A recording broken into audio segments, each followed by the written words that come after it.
That we're ready to go. Got the thumbs up. Very good.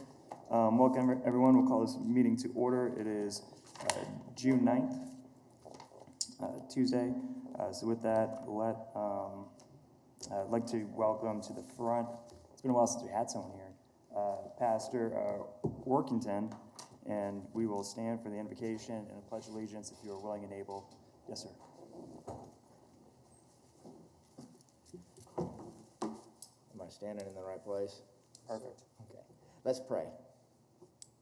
Father, we thank you for this great nation. Thank you for this great county and this great city, for these servants who are giving their time and energy and passion for a great town like Wichita, and I pray your blessing on them. We live in a crazy world right now, and there's so much anger and so much divide and so much junk. I just pray for some joy and some clear thinking, and I pray your blessing and wisdom on the deliberations of the morning.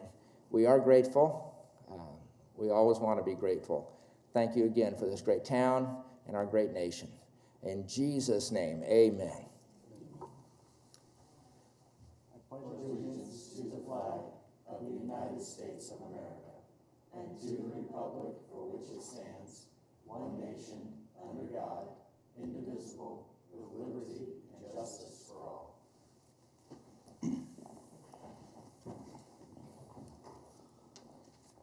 Has every member had a chance to review the minutes? Is there any discussion on the minutes or proposed amendments to the minutes? See none. With that, I will make a motion to accept the minutes as printed. Second. Motion has been made and seconded by the Vice Mayor. Clerk will open the roll. Members will cast your vote. The result of 7 yeas to 0 nays, the motion stands or passes. We're now going to go on to our public agenda, and I believe, are we, Mr. Manager, are we still at Century 2, or are we accepting people here? With that, we will go ahead and defer the floor to Century 2. I understand that the person who normally helps us there is out today, so I'm not sure the person who's there now, so please forgive me, but we defer the floor to you for the public agenda, and we recognize, first up, Greg Zerter, for the topic of purchase of a historical World War I DH-4 biplane to gift to Wichita.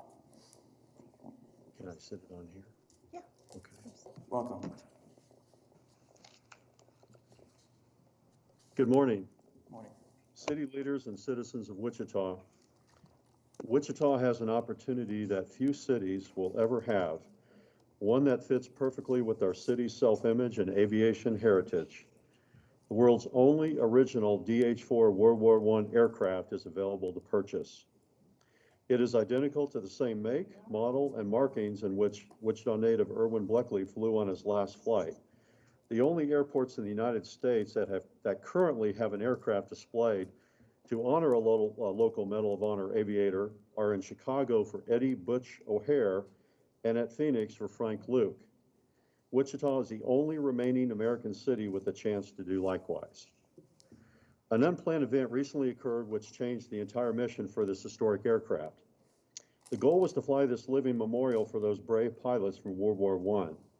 That was the plan until the initial test flight on May the 2nd. On that day, the DH-4 was airborne and experienced control issues, suffered a hard landing, and incurred some structural damage. We are in competition with several other entities, but because the aircraft was restored with Bleckley in mind, Wichita has been offered the first right of refusal.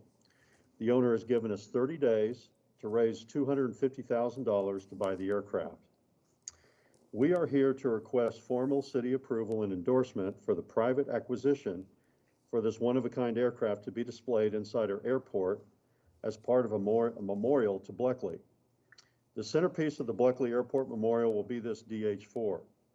The memorial will include a life-size bronze statue of Bleckley in his aviator's uniform, his Congressional Medal of Honor, as well as many original artifacts, documents, and photos.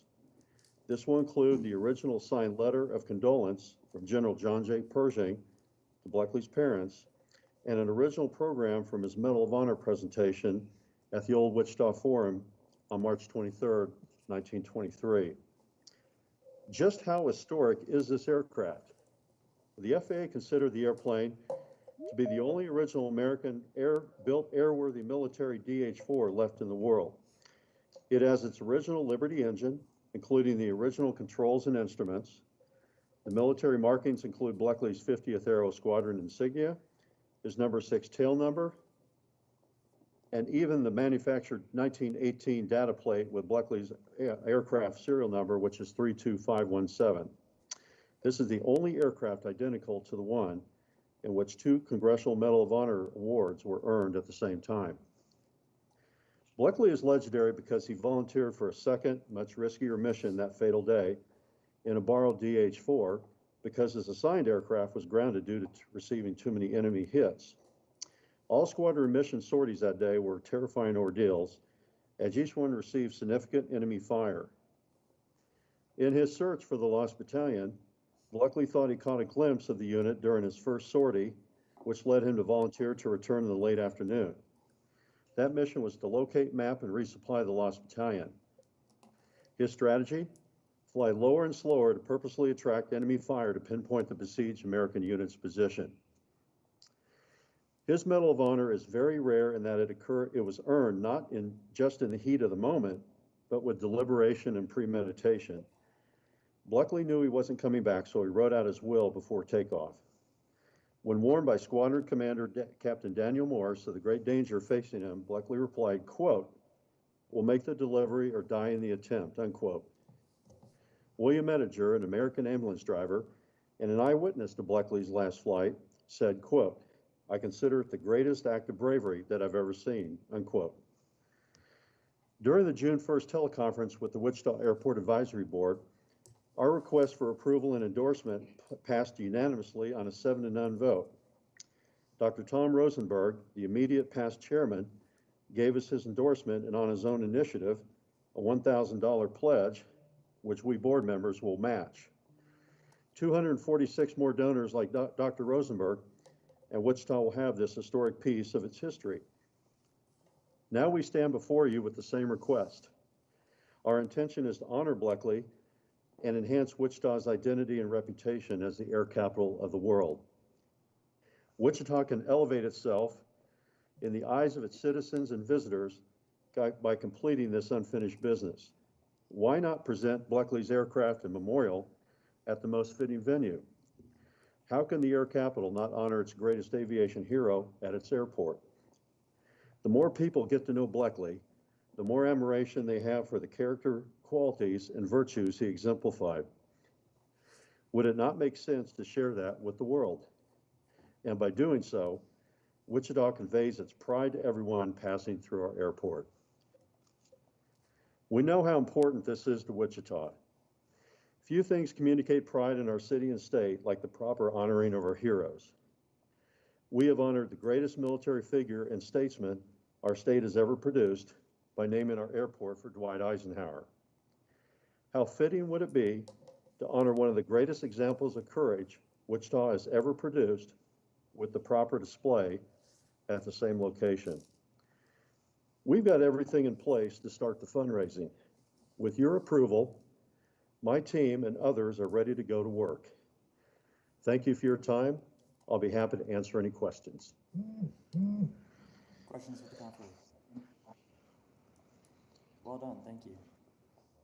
There seems to be no questions. Yes, thank you.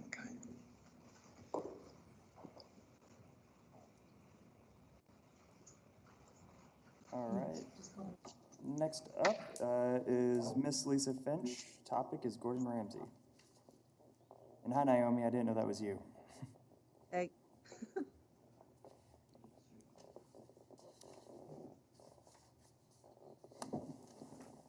She's on her way. Of course. Take your time. You want me to hold it? Show this Yes. to the Yes. council members. Yes. Would you like me to hold it behind you while you speak? Yeah. Okay. You have to go behind the podium, okay? And you'll be able to see yourself right here. Okay? Good morning and welcome, Miss Finch. Thank you. I'm not here to bash anybody or disrespect anybody. My sole purpose here is to explain to you what this has done to our family. Andy was 28 years old, but he was the leader of our family. There's not a day go by that I wish he was here. My granddaughter committed suicide a little later than a year. She did it in January of 2019. She was having nightmares, flashbacks, and unable to sleep. I am needing to get closure to this. My son was shot and killed inside his own home. Where are we to be safe if we can be shot anywhere?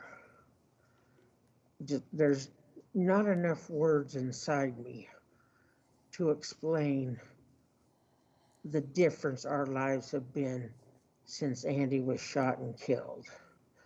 Then there's circumstances surviving his death that require questioning. My son took care of all of us. And when I mean all of us, I don't mean me, I don't mean his father, I don't mean his siblings.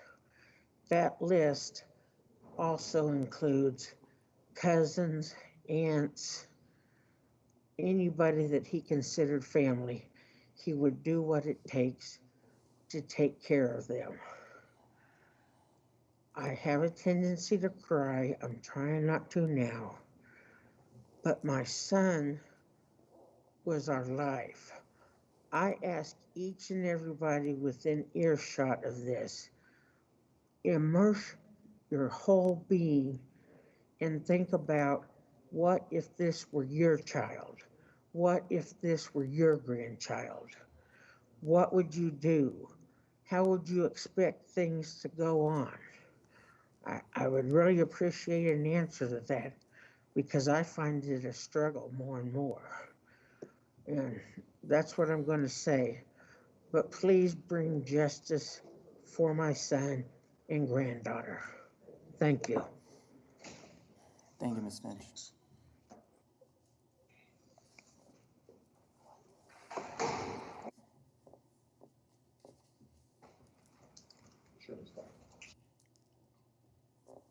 Next on the list, we have Miss Shirley Starr, whose topic is Century 2. No. No. I don't believe she's here. Looks like Shirley is not here, therefore we will pass over and get to the next item on the agenda.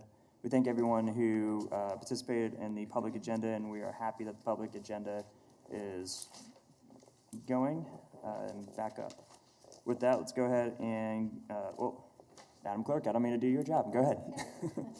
Consent agenda items 1 through 7.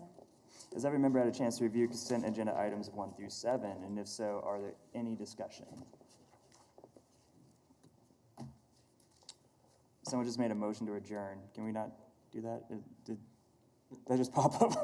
Like, did someone withdraw that? Okay, sorry, it just popped up on my screen. Let's go ahead and make a motion to approve agenda items 1 through 7. Second. Motion's been made and seconded. Okay, I think we're good. Any discussion on said motion? See none. Clerk will open the roll. Members cast their vote.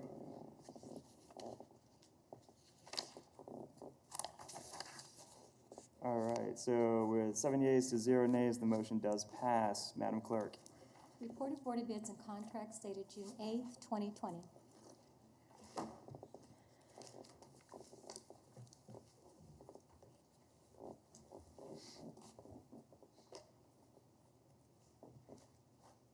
Welcome and good morning. Good morning. Hannah Lang, Department of Finance, here to present the June 8th Board of Bids recommendations.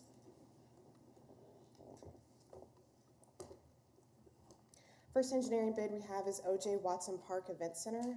Recommendation is Donlier & Sons Construction for the base bid. Add alternate 1, deduct alternate 2, add alternate 3 for an aggregate total of $1,308,900. Sanitary sewer improvements to serve Emerald Bay Estates 4th edition. Recommendation is reject all bids. Paving of Riverside Tennis Center. Recommendations is reject all bids. Purchasing bids, sedans, SUVs, cargo vans, and pickup trucks. Davis Moore Automotive Group for Group 1, Option 25 of $25,627. Group 1, Option 26 of $28,789. Self-contained breathing apparatus equipment. Recommendation is Ed M. Field Equipment for the base bid, Options 1 and Options 2 for an aggregate total of $1,922,162.27. Mechanical screenings of street sweepings and finished compost at Brooks Landfill. Evergreen Recycle for Group 1 for $275 per hour, Group 2 of $90 per ton, and Option 1 of $90 per hour. Mobile printers and hardware, Barcodes Incorporated, base bid of $202,144.68, Option 1 of $240.51 per each, and Option 2 of $462.03 per each. Hydraulic cylinders for dam at Lincoln and Maine, IBT $66,142.26. This is the City of Wichita's procurement website, as well as our open request for proposals that are currently on the purchasing website. With that, we recommend the approval of the bid awards as recommended, and with that, I say for any questions. Are there discussions about the recommendation from the bench or questions? Is there any questions or comments from the public? Conversation come back to the bench. Is there any discussion from the bench? If not, I will make a motion to accept recommended action, receive and file report, approve the contracts, and authorize the necessary signatures. Is there a second? Second. Motion has been made and seconded by the vice mayor. No discussion on the motion. Clerk will open the rolls. Members cast the votes. With a result of 6 yeas, It should be 7, Mayor. it should, I think it Yeah. popped out and popped off. It popped With a result of 7 yeas to 0 nays, the motion does pass unanimously. Madam Clerk. This is where Fry takes a stand. Public hearing and resolution of letter of intent to issue industrial revenue bonds, Wichita Urology Group Building LLC. Good morning, Mayor and City Morning, Council sir. members. I'm Tim Goodpasture with the city's Office of Economic Development. For the record, the item before you today is a request for a letter of intent to issue industrial revenue bonds for Wichita Urology Group. Wichita Urology Group is a 9-physician group that provides services to treat conditions such as bladder cancer, erectile dysfunction, kidney disorders, and prostate conditions, among other conditions. Their surgical services include prolapse repair, laser prostate surgery, PSA screening for cancer, and vasectomy procedures. The group is also involved in a variety of clinical trials. The company currently has 2 facilities in Wichita. One is a 17,000 square foot facility at 2626 North Webb Road, which is just south of the K96 and Webb Road interchange, and a 6,600 square foot facility at 7570 West 21st, which is just west of Ridge Road on 21st Street. The company is proposing to build a 26,300 square foot ambulatory surgical center adjacent to its Webb Road facility. The current economic development policy requires that medical facilities draw at least 30% of their patients from outside of Wichita. Wichita Urology is projecting that it will draw 40% of its patients for this facility from outside of Wichita. This area, you can see Webb Road is a little bit left of center, running from top to bottom, and K96 is coming in at an angle there. The area outlined in red is where the existing facility at 2626 North Webb Road is located. This is a close-up aerial. The gray roofed building is the 2626 North Webb Road facility. The area outlined in red is where the proposed ambulatory surgical center would be located. Wichita Urology Group Building LLC is an existing legal entity which owns all of the buildings that Wichita Urology Group occupies and leases them to the medical group, Wichita Urology Group PA. Wichita Urology Surgery Center, LLC, is a new corporation that was established to operate the surgery center. Both entities are owned by physicians within the Wichita Urology Group. The company is requesting a letter of intent to issue industrial revenue bonds in an amount not to exceed $10,725,000. The funds will be used to construct the new surgery center. The bonds will provide a sales tax exemption on construction materials, as well as a 5 + 5 year property tax abatement. There will be no property tax abatement on the land. Since Wichita Urology Surgery Center was just established, it has no employees today, but they are projecting that they will add 22 new employees over the next 5 years with an average annual wage in excess of $65,000. Many of these skilled positions will be recruited from outside of the state of Kansas. So staff applied the metrics of the proposed economic development guidelines to this project. So with 22 new jobs, the company would qualify for a 30% exemption. With a capital investment in excess of $10 million, the company would qualify for an additional 60%. And then because the company is in a regional growth plan sector, the healthcare sector, it would qualify for an additional 10%. Therefore, based on those three criteria, the company would qualify for a 100% property tax abatement under the proposed guidelines. Under the current policy, the company would qualify for a 96% abatement. Staff is recommending using the proposed guidelines and a 100% property tax abatement. The value of a 100% tax abatement for 1 year is approximately $240,000, $70,000 of that approximately being the city's share of that property tax abatement. A cost-benefit analysis was completed by the Center for Economic Development and Business Research at Wichita State University, which showed an overall ratio of benefits to cost of 1.49 to 1 for the city, 1.30 to 1 for the city's general fund, and 1.95 to 1 for the city's debt service fund. Therefore, it is staff's recommendation that the City Council close the public hearing, adopt the resolution of intent, and authorize the necessary signatures. With that, I would be happy to stand for any questions. Chair recognizes Councilmember Tuttle. Thank you, and this really isn't a question, but more of a statement.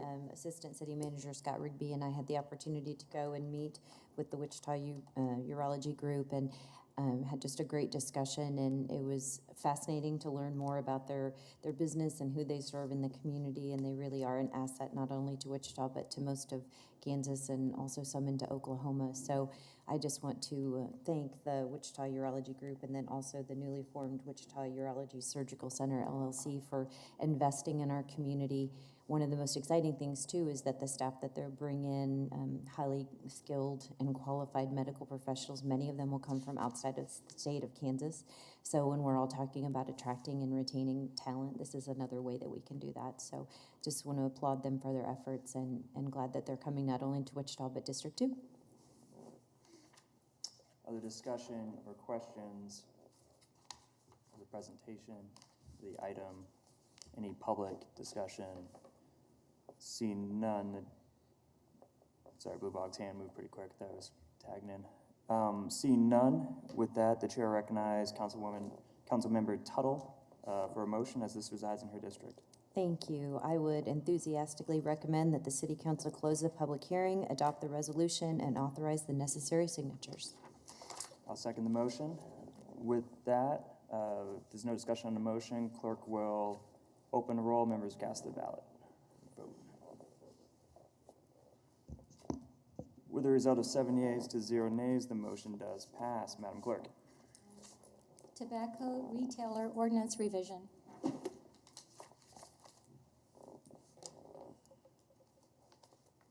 Hello, everyone. Good morning. Ben Nelson, Public Works and Utilities. This item is a fairly minor change to our city code. The detail that is what we use to enforce tobacco and nicotine sales here in Wichita. We have a compliance program where we have underage individuals conduct compliance checks at more than 350 licensed tobacco retailers to ensure that they aren't selling to people who are underage. Federal law was passed in December. There was a grace period that expires toward the end of June. Prohibiting retailers from selling to anybody who's under 21 years of age instead of the long-standing 18 years of age. So what this would do is change the part of the city code that defines the age, changes all the references from 18 to 21. As a reminder, City Council last updated these ordinances in 2017, at which time they included vaping and e-cigarette products, anything that delivers either nicotine or tobacco. So when we put in the agenda report it's tobacco, there's a previous section in the code that was amended in 2017 to include all sorts of vaping products as well. So if this is approved, the age 21 would start being enforced during our compliance checks every year. And if you approve of it, I think the recommended action is to place the ordinances on first reading. I'll stand for questions. Are there questions for the item? Councilmember Johnson. Thanks, Mayor. I apologize. I left my final draft of our agenda in my office, so if this has changed already, I'm sorry. I was looking at the wording on item C. It says to sell or deliver tobacco products to any person who appears to be under the age of 27.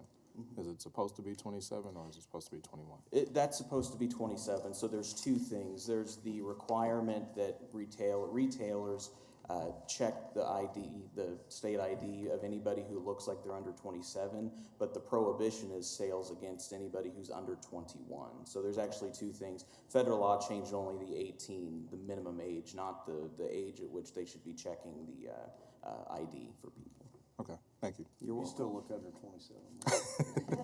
Good idea, Councilmember. Especially with a mask on, by the way. And to be honest, the comfort would be ideal, I think, as well. So, are there any more discussion on this item? See none. Well done, Ben. I have a speaker at Century 2. My apologies, Naomi. I yield the floor to Century 2. Okay, I'm introducing Carrie Rinker from the American Heart Association. Of course. Welcome, Ms. Rinker. Good morning. So I'm here today to support changing the city code for the minimum legal sale age of tobacco to be in line with the federal changes that occurred, changing it from age 18 to 21. However, the Heart Association is here today. I'm here on behalf of them to request a couple of other changes. I do serve as the government relations director for that organization. So we believe that health policies should adequately respond to and eliminate inequities. For decades, tobacco companies have targeted African American, LGBTQ, and other populations, which have been shown to encourage tobacco use and enhance the addictiveness and dependence of tobacco who use these menthol products.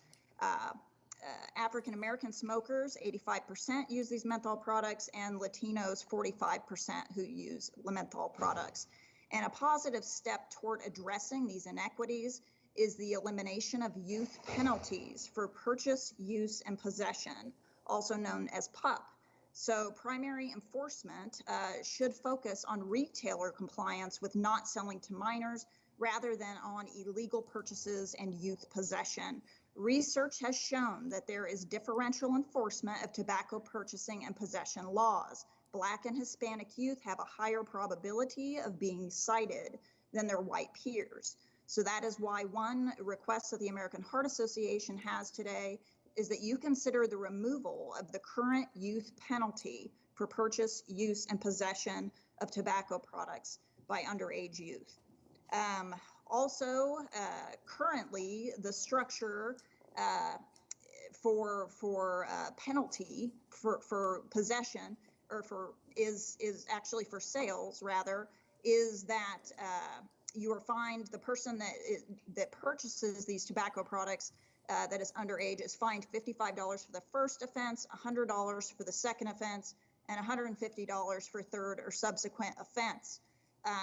So the American Heart Association also recommends keeping the same fine structure in place, but changing any person to permit holder. changing the penalty language to shift responsibility to the penalty for the fine to the person that is selling the cigarettes rather than, a minimum wage worker at a convenience store. The penalty should reside with the retailer. Those are our two requests then, is to eliminate purchase, use, and possession against youth, and then also changing the fine structure to put that against the permit holder rather than the person selling the product. Questions for the conferee? See no questions, thank you. Mr. Manager, can we have staff look over the request so that council can have a better understanding of the effects of not only the information that was given, but also if we were to move forward with such a request? Yes, Mayor, we can. This is the first I had heard of the request. Excellent, thank you so much. Councilmember Fry. Thank you, Mr. Mayor. Ben, do we currently have any penalties for retailers that sell to minors? Yes, the penalty, there's two types of penalties. One is what the previous speaker just mentioned, that sliding scale that gets more progressive in terms of the fine for the person who actually sells it. There's also a provision in the code that we enforce that as more of those infractions get cited during those checks, there's also a suspension of their license for a certain period of time that also escalates with more and more infractions. So I believe it can go all the way up to 6 months of a suspension, which of course lowers the amount of retail sales that those retailers have. Thank you. Yep. Are there other questions or comments on this item? See none. With that, I will. Mayor, sorry. Oh, apologies. Vice Mayor Clayco. My apologies. I just want to say that I support looking at, as you have suggested, looking at these ordinances. So thank you for doing that. Very good. It should be interesting to look at it and hopefully modernize some of our ordinances, almost as statutes. With that, is there any more questions? See none, I will make a motion to place the ordinance on first reading and authorize the necessary signatures. Is there a second? Second. Second by the Vice Mayor. If no discussion on the motion, clerk will open a roll. Members cast their votes.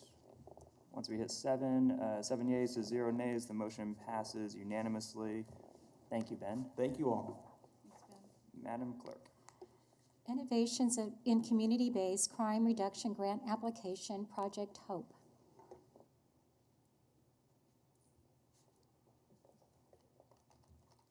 Good morning, Mr. Mayor, members of council. Good I'm morning. Sally Stang, Director of Housing and Community Services.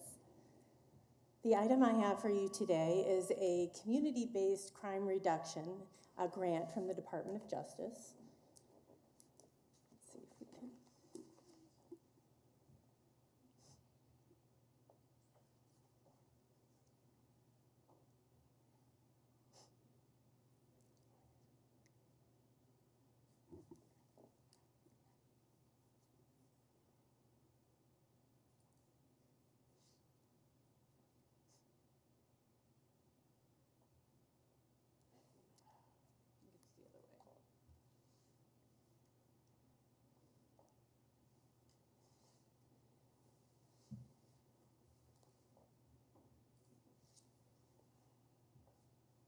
It's the other way.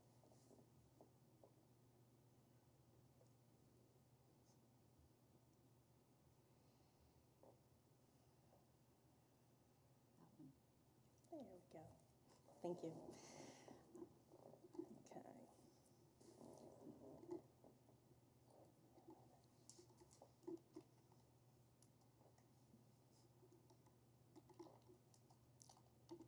There we go. Thank you. So the Housing and Community Services Department and the Wichita Police Department have been collaborating to address homelessness in our community for years. The Homeless Outreach Team identified a Department of Justice Innovations in Community-Based Crime Reduction Grant as a possible effort to bring more resources to the effort. With the CBCR program, the Department of Justice is seeking to fund strategic approach to crime reduction that leverages community knowledge and expertise to build public trust with law enforcement and make neighborhoods safer. Eligible applicants include local government, institutes of higher learning, nonprofits, tribal governments that are willing to partner with law enforcement to target distressed neighborhoods facing concentrated crime challenges. Many people ask me, this sounds like this should be coming from WPD, not from Housing and Community Services. We look at this as a unique effort to bring more resources to the community. The program recommends identifying a target area of 1 to 2 square miles in size. Our team identified a 1.5 square mile target area bordered by Waco to the west, Washington to the east, Murdoch to the north, and Kellogg to the south, that experiences high levels of crime and calls for service, especially related to the homeless. The grant requires a memorandum of understanding between the applicant, law enforcement, and a community agency. An MOU has been drafted between the Housing Department, WPD, and Impact ICT, the Continuum of Care Agency for the community, as they are the keeper of the Homeless Management Information System, and it is included for approval. Here's a map that shows the borders of our target area, and all the little dots that you see on there are crimes or calls for service related to homeless that occurred in the years 18, 19, and year-to-date in 2020. One of our biggest challenges is the law enforcement system doesn't have a filterable indicator for crimes related to homelessness. So we're challenged to find and locate that data in the system simply by having the word homeless in the description. So we know for sure this is the minimum number of calls, but can't guarantee that it's all of the calls. We've analyzed the crime statistic for this particular area, both the case breakdown of Part 1 and Part 2 violent crimes, calls for service, and calls for service where we've identified it relates to a homeless individual. In comparison, we took the area exactly 1.5 square miles north of our target area, again, with Waco and Washington as the east-west, but from 17th down to Murdoch. And there were startling comparison here, we'll show on the next page. In Part 1 and Part 2 violent crimes in 2019, there were 118% more in our target area than there were just the area to the north. Calls for service, 148% more in our target area. And calls for service related to homelessness, 348% more in 2019. So this is how we identified where our target area would fall. Now, homeless activity is typically higher in the urban core, but we also have multiple homeless services in our target area that are an additional draw. So Humankind, the Lord's Diner, Calm Care, United Methodist Open Door, and Catholic Charities all provide services in the target area. If awarded, we look to create the Homeless Outreach Proactive Engagement Crime Reduction and Housing Project that we call Project Hope, because it's way too much to say. It requires a 6 to 12 month planning phase where we would do data collection, community engagement of residents, businesses, provider, and the homeless themselves, contract with Newman University as researcher and evaluator, hire a mandatory grant coordinator, and develop an implementation plan that would be approved by the Department of Justice. During the 24 to 30 month implementation phase, we would continue data collection and analysis, procure case managers, do capacity building using the Civic Engagement Academy curriculum designed by the Kansas Leadership Center, coordinate with Workforce Alliance and their Fair Chance Employment program for those with criminal backgrounds, and provide wage subsidies for businesses in or around the target area that are willing to hire Fair Chance graduates, and evaluate the overall and individual crime statistics before, during, and after the program. We've received local support from businesses. This is a short list. I've received 6 or 7 more support letters just this morning. Intrust Bank, Key Construction, Lean Enterprisers, Riverwalk, Emprise Bank, they just keep rolling in. Provider support, of course, Substance Abuse Center of Kansas, the United Methodist Open Door, the ICT Streets Team, Workforce Alliance, and the Union Rescue Mission. Financial considerations, there is no impact to the general fund as the grant has no match requirements. We're requesting $1 million in grant funds, which will be used to hire the mandatory grant coordinator, to fund the crime analyst for providing the crime statistics for the program, hire case managers, provide employment subsidies, office and meeting supplies, and mandatory training. So it is recommended that the City Council approve the Innovations in Community-Based Crime Reductions grant application and its associated memorandum of understanding, and approve the necessary signatures if awarded. And I'll stand for any questions. Chair recognizes Vice Mayor Clayco. I don't have any questions. Thank you, Sally, but I do want to say that this, Sally explained this to me before we saw this today, and District 6 is a large part of the area here, and just the concerns about homelessness and crime that I receive from residents and businesses in that area make this a really unique approach to addressing some of these concerns. So I really address this innovative approach and the joint effort between Housing and Community Services and Wichita Police Department. I think that is also unique. So thank you, Sally.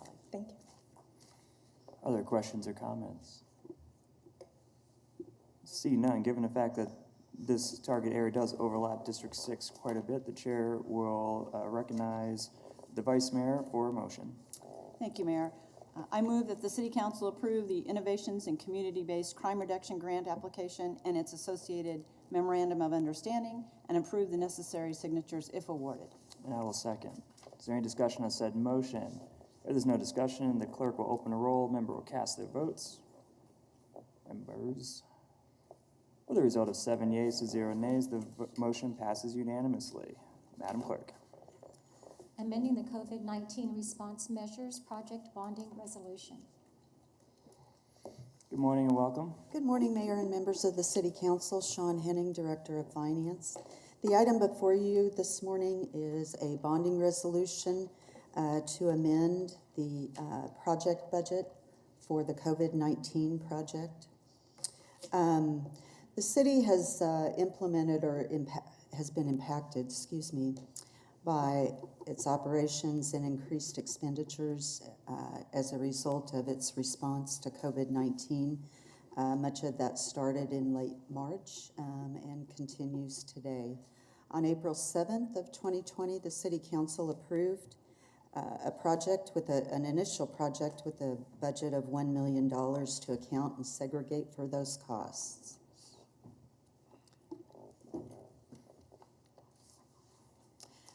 We do expect that some of these costs will be reimbursed by federal aid or other public assistance. And it's important for us to isolate the costs in a project so that we are able to track and provide documentation at such time that we might receive reimbursement from different sources. The initial $1 million budget has been exhausted. So staff is recommending at this time that we increase the budget an additional $1 million for additional expenditure authority.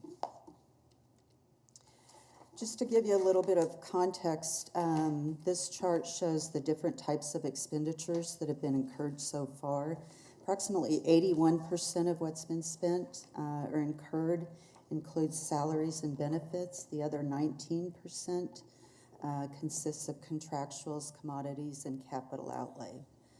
Some of the other things besides salaries and benefits would include things for disinfection response, hand wash stations, masks, cleaning supplies, PPE, and also there was a great effort by our IT department to get staff and others set up to be able to work remotely. So we had quite a few expenses related to Citrix licenses that were necessary in order to do that and continue operations. The recommended action at this time is to approve the amending resolution and authorize the necessary signatures. Other questions on the item? Councilmember Bluebock. Thank you, Mayor. What kind of information do we have that lead us to believe we might be reimbursed? Are we being signaled that from the federal government, or? Mr. Manager. Thank you, Mayor. Councilmember Blueball, we've been working with the county regarding submitting something to FEMA for expenses, primarily those that are associated with public safety expenses that we had early on. And then also we've had some discussions with the county regarding allocation of some of the funds that they received related to COVID-19. You probably read that they have a consultant that's helping them with that process. They are asking for comments on their procedures right now, and we're going to supply some information to them. We're also letting them know the magnitude of our expenses. So that's why we think we have a chance to. Okay, thank you. Other comments or questions? See none. With this, I'll make the motion to take recommended action to adopt the amending resolution and authorize the necessary signatures. Is there a second? Second. Motion's been made and seconded. Clerk will open the roll, members cast the vote.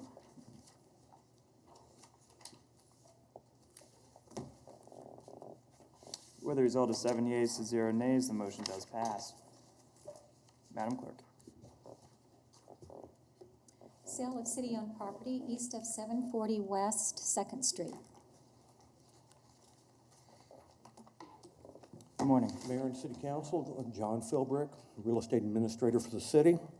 The item before you deals with the, let's see how this is working. There we go. Deals with the proposed sale of a piece of city property located east of 740 West 2nd. The city received an offer from the adjacent owner. The parcel in question was acquired back in the mid-90s as part of the realignment of McLean. And currently it is undeveloped and bermed on all sides. It's 46,400 square feet in size. It has no access to McLean or 2nd Street. The aerial shows the parcel in question and then the parcel they wish to lease. They're going to buy part of the parcel, lease the rest. Let's see. Come on, there we go.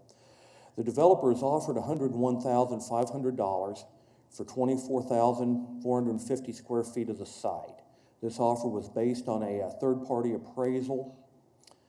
The developer will lease the remainder of the site for $500 per year for 5 years. There are additional terms to the lease. The developer will be responsible for all the maintenance and of the leased parcel.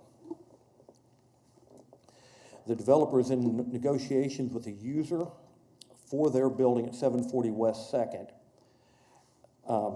Then they will use this city parcel for amenities to support that building. The sale is conditioned on the developer having a user under contract.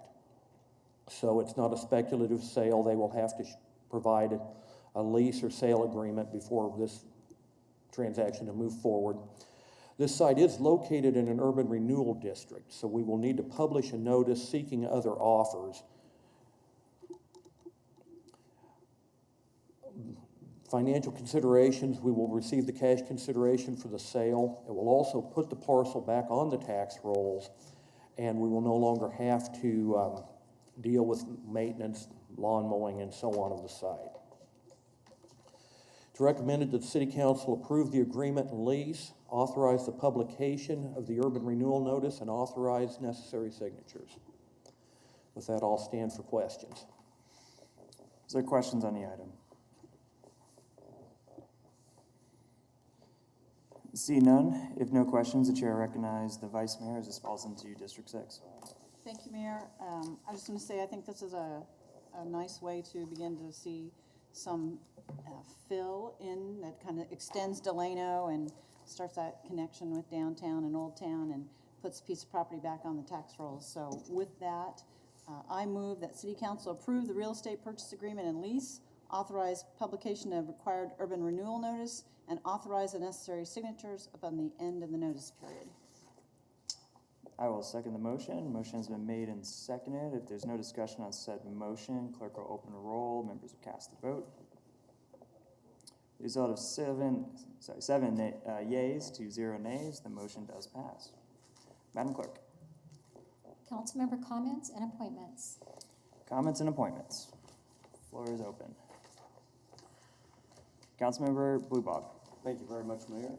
And I've got to make a couple appointments to my district advisory board. I'm going to appoint Sonia Brown and Grant Delmar. There's no second needed, is that correct, Madam Parliamentarian? I will second. Other appointments at this time? I will make 4 new appointments to the Mayor's Council on, Advisory Council on Diversity, Inclusion, and Civil Rights. I would like to appoint Rabbi Davis, Dr. Reverend Patricia Harvis, Kinsey Borland, Reverend Robert Johnson. And I would like to make a note that we've had over 130 people who have applied to be a part of the council. And I plan to find a way to put that into action. So for those of you who are watching and worried that you applied but you weren't appointed, today we are exploring how to keep people working for the greater good, and I'm not one who turns down help. So please stay focused on your email and waiting for a reply. Any discussion on the appointments from the 2 members? See none. The motion has been made and seconded. Clerk will open a roll. Members will cast their vote. Mayor, who made the motion on the appointments? Was that Councilmember Bluebog? It was Councilmember Bluebog, Okay, yes. thank And then I made a second. Thank you. And then do we need a second? Do we need a second to the second? Because You made a motion. I made the second and then added to the motion. So I will retract my second of Bluebog's motion for appointments, and I will re-second with the updated motion in which my appointments are now mixed in with Councilmember Bluebog's appointments, so that we may have just 1 vote on all the appointments. Okay, thank you. Is that in order? I think so. Yeah, that's fine. All right. And rolls open.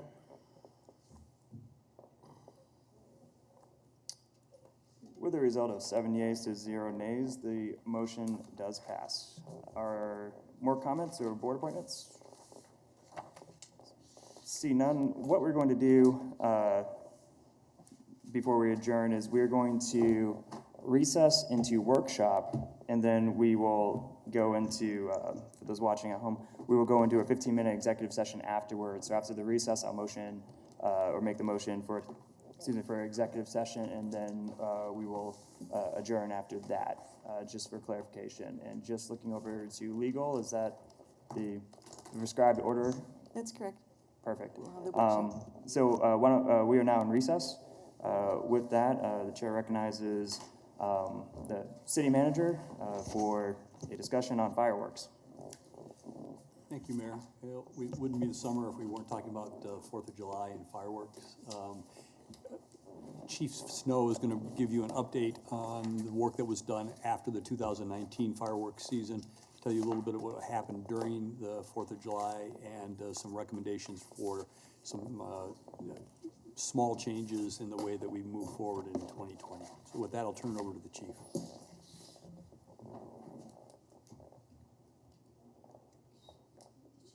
Where'd she go? Is she in the overflow room? Our chief of fire? She wasn't here. She might have got a call.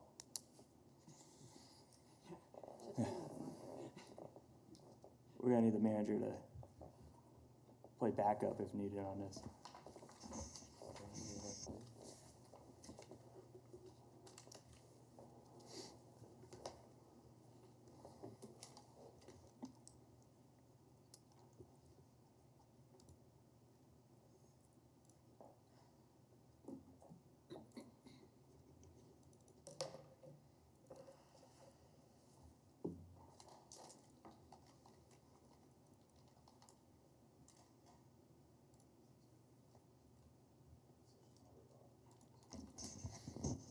So do you have any questions?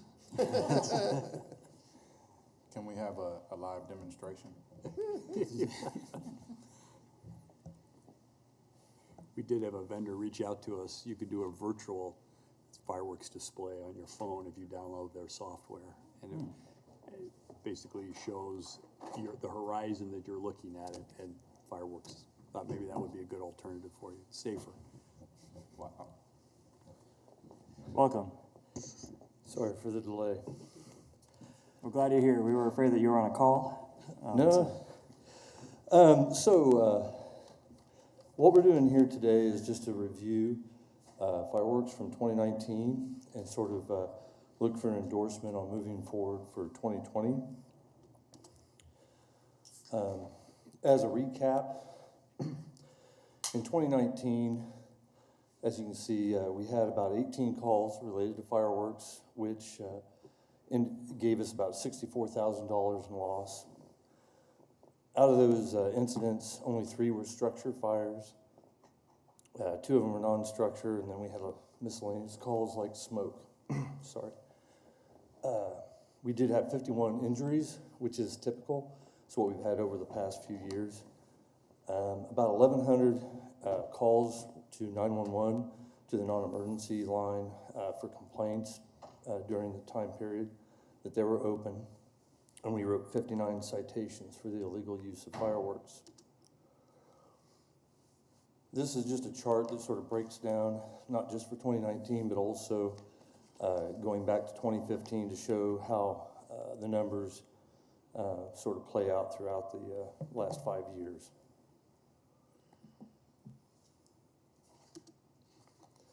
Once again, showing just on the burn injuries and also the complaint calls where the numbers they're somewhat standard or been pretty consistent on injuries for the last 2 years, uptick from 2017.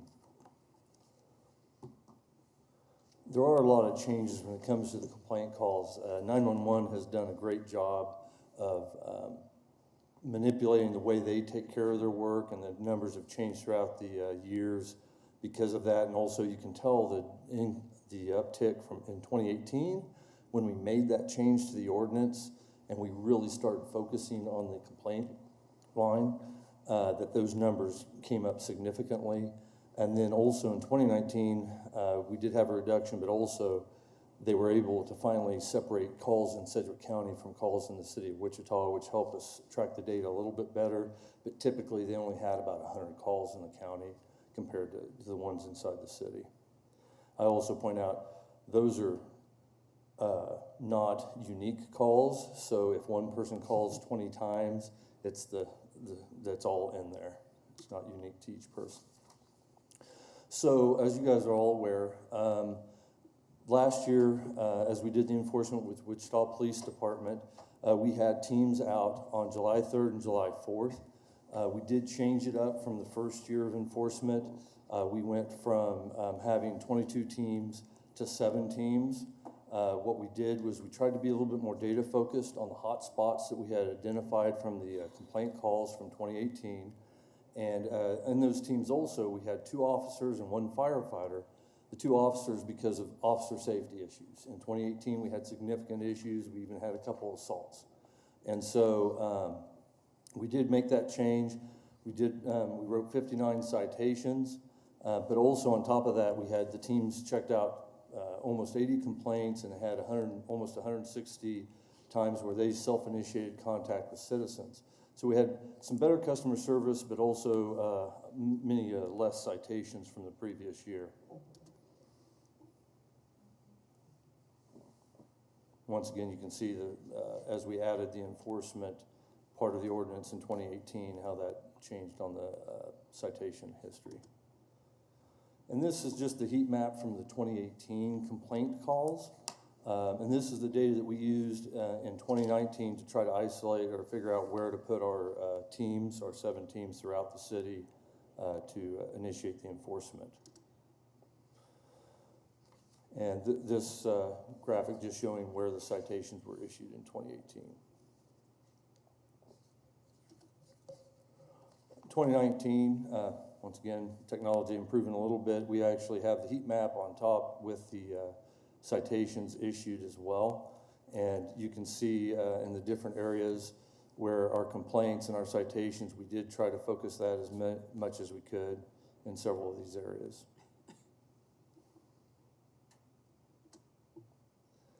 So from 2019, the sales permits that were in the ordinance collected about $45,000. Our enforcement costs were a little over $25,000, and so we had an unused permit balance of over $19,000. So after last year, we decided to do a survey to try to get some more information, some more input from the citizens. Obviously, we've done several rounds through the DABs, but we also wanted to sort of open it up. With the help of the comms team and social media and our own social media, we advertised this. We had over 5,000 responses to the survey, which we thought was pretty significant. We did a survey with Activate Wichita back in 2014. And when we had that 576 participants, they were very excited about that. It was a very successful outreach, and we had nearly 10 times the participation in this survey. Over 72% of the respondents felt we should make some changes to the ordinance. Once again, we pretty much overhauled big chunks of the ordinance in 2018 with the enforcement piece. But they were thinking that since then, that they want some more changes. 51% thought we should allow all the fireworks which are legal in the state. And I'll add, basically in almost every place outside of the city of Wichita and Sedgwick County. While 24% wanted us to keep what was allowed currently, and 19% wanted a full ban on the fireworks. There were a lot of different opinions, and all of you through your DAB meetings are well aware of this, where they wanted to keep midnight as the cutoff time, or 10 o'clock, and if they wanted the full 9 days or only 4 days, there was varying opinions every time that we asked a question on that. They did feel, 59% felt that illegal fireworks use was about the same in 2019 as 2018, though some of the just call-ins and some of our social media, we do have some people we get a lot of calls from, and many of them did tell us they feel that there was an improvement, especially in 2018, in the dates leading up to it, but the 4th and the 5th still tend to be a pretty heavy use dates. So we did come out to all the DABs with the survey and enforcement data that I just shared with you. There was still some input supporting reducing the dates of use and the times of use for the fireworks. And then others did bring up the point that it may not matter that much because other jurisdictions outside of the city do still maintain the sales for the whole 9 days, so that people could still just go across the border, come back, and we still would have the issue. But we did have a large amount of input encouraging us to keep up with the enforcement and the targeted enforcement via the heat maps from the complaints. So we do feel that our enforcement in 2019 was effective, that we did have less tickets, we had more citizen contact, our officer safety was much higher.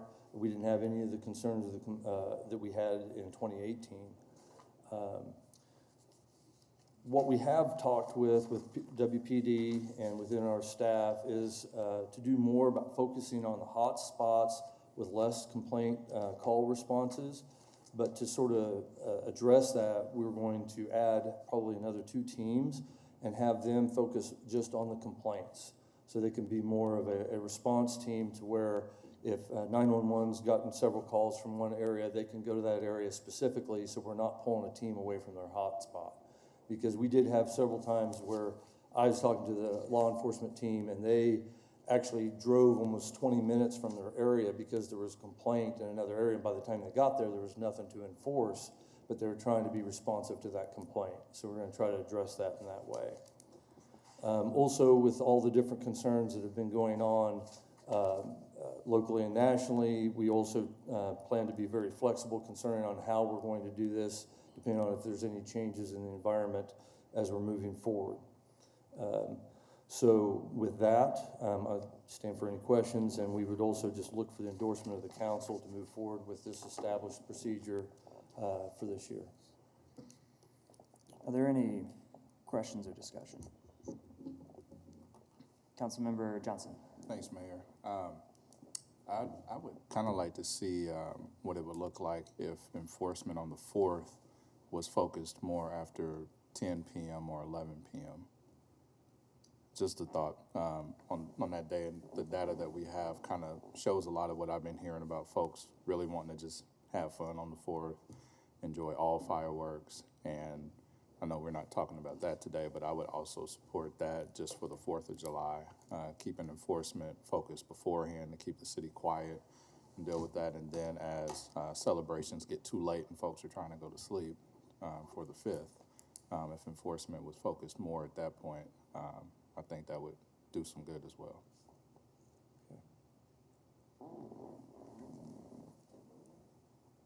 Councilmember Frye. Thank you, Mayor. Stuart, just a couple of questions. So if I understand it correctly, you're not recommending any changes to the days or hours or the sale of the type of fireworks? Not at this point. Okay. Sure. Do we expect the permit revenue to be about the same as what it was last year? It's probably going to be close. I checked with licensing right now. We're at about, expected about 39,000. But there's still at least one company that we're waiting on some, that we know that they've sent in fireworks for testing, but they haven't sent in their application yet. And then finally, what was done with the 2019 unused balance? You had about $19,000. Was that used for the survey and? Oh. No, that was used for fire administration overhead expenses. It's help, but we had anticipated, when we first brought this to the council several years ago, we talked about it as being a supplemental revenue source for the fire department in lieu of making cuts in the department. And so that's what, any excess funds we have go back into fire operations. So if we are anticipating maybe some additional teams that would eat into that this year? Correct. Okay. There was also some one-time costs last year. We bought a storage container to help with evidence storage because this is unique evidence. And so that cost last year isn't going to be incurred this year. So actually that's probably going to pay for the additional enforcement teams as well. Okay, good, thank you.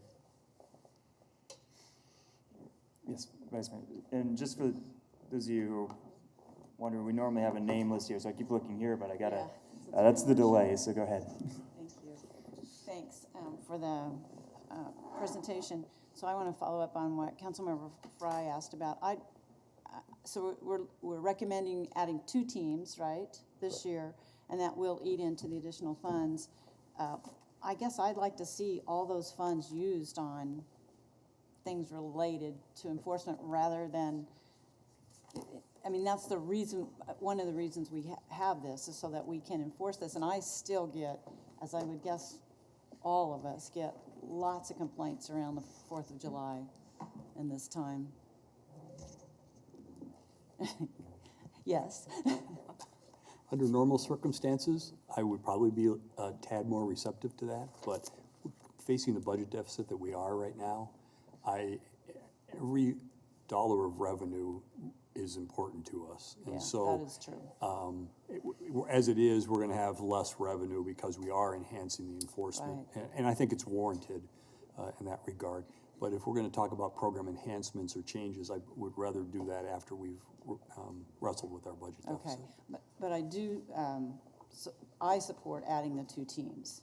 I think that is good. I think I have something else, but did you have something else No, I related just to want this? to follow up on your line, but go ahead. Okay, my other question is, and I think, Stuart, you maybe explained this, but I just want to make sure I understand. So we had substantially less citations in 2019 than 2018.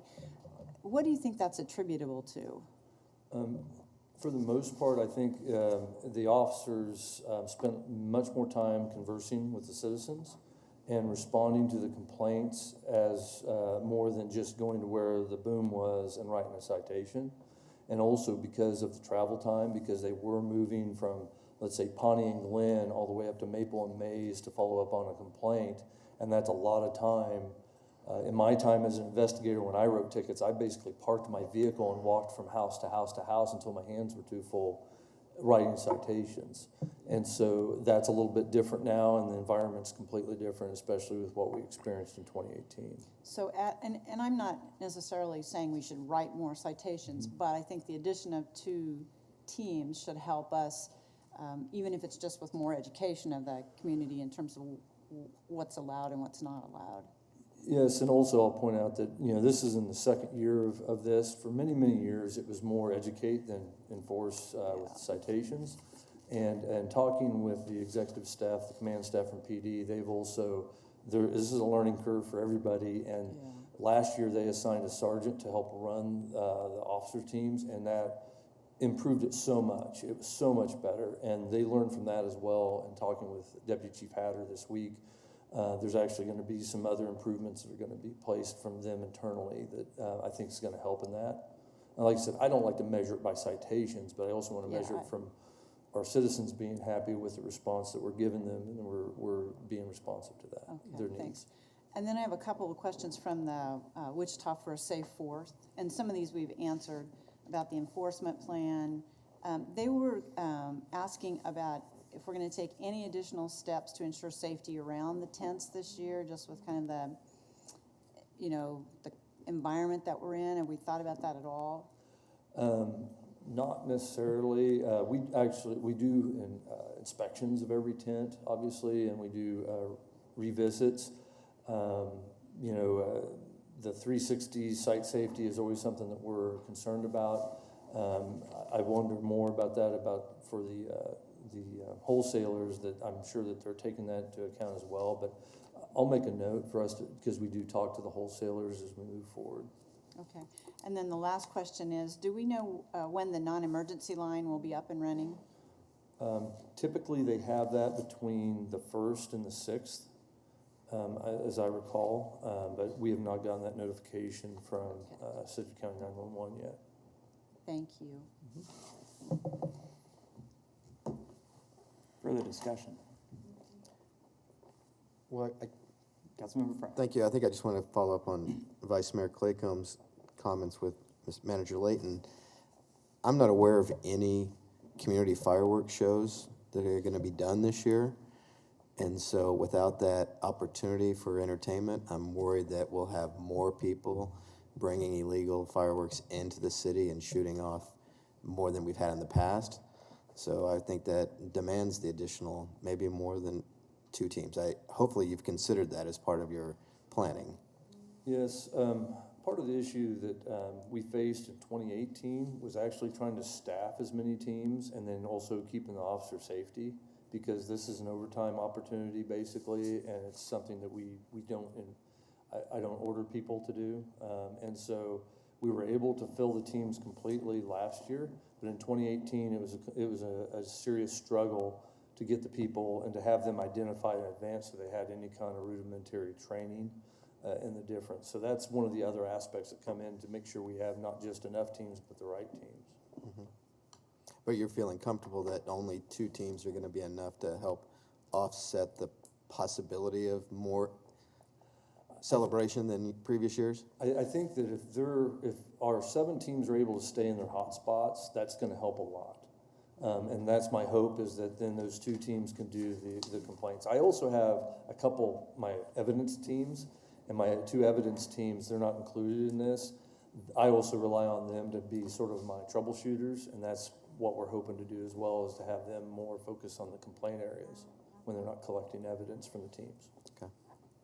Well, and again, I think we've done a really good job in the last couple of years of communicating to the public what we're doing with this, and I hope that that effort is increased this year because of the other issues. Yeah. Our friend Megan has already been pegging me to do something, maybe if not this afternoon, tomorrow. Good, thank you. So just to someone follow up on a point made by Councilmember Frye about without having an official event, there might be more incentive for people to have their own fireworks, which cause problems, I think, for our neighbors. Has there been any thought, and this showing my ignorance on the topic of fireworks, has there been any thought in possibly hosting some type of fireworks where everyone can where it's high up and more people can see it from their own house, like where it's an area where no one can really gather. But where I'm from, in New Hampshire, there's a hill, and we shot the fireworks up from there so you can see them from your house. So there were fireworks that people could enjoy. Have we thought about, and I don't know the makeup of Wichita or the fire concern, so perhaps you have thought about this, but could you fill me in? Is there a way that we could somehow provide something while not also encouraging a public gathering? Did you want to say something before I move? Yeah, I just wanted to make a quick comment. I'm sorry, I don't think you could see me, but Stuart's eyes, so thank you. In the past, the Park Foundation, which I was served on their board for years, and I know that Councilmember Fry and Vice Mayor Clayco can jump in here too, but have hosted a Red, White, and Boom event where it was a citywide fireworks event downtown, lots of participation, food trucks, great opportunity. And this year, due to the, circumstances regarding COVID-19, it was canceled. So we've done this in the past, and something that the community's really enjoyed, and great partnerships, not only with the City of Wichita Park and Rec staff, but the Park Foundation Board, and then also local entities that help to provide the funding for it. And that wasn't, and I appreciate the I know feedback. and what you're aiming at is, do we have, and actually, in the city of Wichita, we're starting to get fireworks site poor with the development on the river and things like that as we've moved forward. It's very difficult to find a secluded area like you're talking about. The Parks Foundation has looked at some different options to isolate it a little bit more. But like you said about trying to do the things, and one thing that does work out is there are some private shows, and some neighborhoods do have that opportunity way west and some northeast areas, but and down south as well. There's at least 4 private shows that I'm aware of that many neighborhoods are able to see the shows. But really, honestly, as I've been involved in fireworks for at least the last 20 years, it's just incredible how that area has shrunk, and we just don't have that kind of real estate unless it's really on the edges. And then we have the problem, as we had talked about this, I think, in 2018, going into 2019, about remote shooting areas and things like that, and are people going to drive to that? Typically, we've come to the conclusion from the DABs that they're going to stay in their backyard. Councilmember Johnson offered his roof. That wasn't going to get it high enough. So. And you know what? I was actually about to say, if only we had a 14-story black building downtown to shoot fireworks. And you guys are all of the same mindset. Like, I don't want to ask a dumb question, right? Like, can't we just shoot it off the roof and then we'll no longer have an insurance provider, but and I get that Bob's office is on the top floor and he probably doesn't want to risk it, but my office is on the first floor. Did you hear from the fire department on whether that would? I do have. Of course, Vice Mayor. A serious comment on this. I know that the Wichita for Safe Fourth group, they've looked at some alternatives to fireworks, and this won't answer our question this year, but I think in the future, thinking about, there are some laser fireworks shows that have been popular in other places, and that eliminates some of the issues you have with the noise of fireworks and the fire potential from fireworks. And so, again, won't solve our problem this year, but I know that they've looked at bringing in some of those shows and the cost of that and where they'd hold it and that sort of thing. But I encourage them to continue to work with us on that. Yeah, that would be interesting, because I think the goal is to celebrate the 4th of July as a community without having everyone come to one spot. So if there was any type of alternatives, then, it's not fun to be the mayor of a city. In my first year, we don't have a 4th of July celebration. So I was, lasers over the city, I think, or something along those lines that we can come together while still being apart would be great. And hopefully, we can look into that. If not, the private shows is probably where people will go. Other questions or comments or discussion? We thank you. Thank you. All right, so Chair will bring the recess to an end. Therefore, we are back in regular session. And with that, I will make a motion that I move that the City Council recess into executive session for 15 minutes to receive information on 2 offer of settlement pursuant to KSA 7543-19B2 for the legal consideration, consultation, with the city attorney, which would be deemed privilege in the attorney-client relationship, potential litigation, claim settlement. The executive session is required to protect the attorney-client privilege of the public interest. In that 15 minutes, will start at 10:25. So we have 5 minutes, and it will take place in the boardroom. Is there a second? Second. Motion's been made and seconded. And if we could clarify that the meeting will resume in council chambers. And then the meeting will resume in council chambers, front and center, so that people watching from home can see. Yes, of course. Thank you for that. Is there any discussion? See none. All in favor, please say aye. Aye. All opposed? Very good. Yeah, they changed the button screen. Oh, is that what happened? Confused.